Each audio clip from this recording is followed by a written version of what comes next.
اس بات کو حضرت مجدد پاک رحمۃ اللہ علیہ نے بھی اپنے مکتوبات میں لکھا اور بڑی تفصیل کے ساتھ اس بات کو سمجھایا۔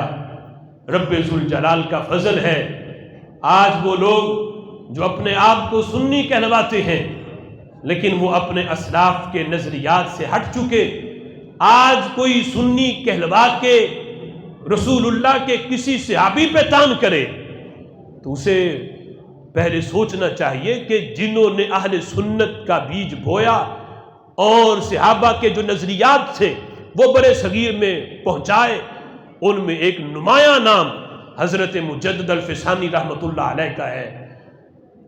وہ مجدد، ان کا اس بارے میں موقف کیا ہے؟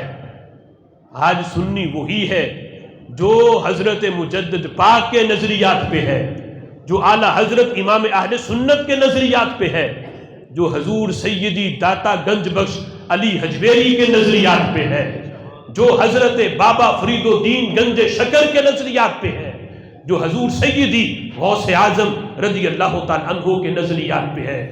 ہمیں یہ نئی تحقیقوں کی ضرورت نہیں، نئے عقائد اور نئے نظریات اور نئی تحقیقوں میں پڑھو گے تو پھر اپنے ایمان کو تباہ کر لو گے۔ عقیدہ ان کا ہی ٹھیک ہے جو اپنا ایمان صحیح سلامت لے کے قبروں میں پہنچ چکے ہیں۔ جو ان کا نظریہ تھا آج اس کو اپناؤ گے تو اسی میں کامیابی ہے۔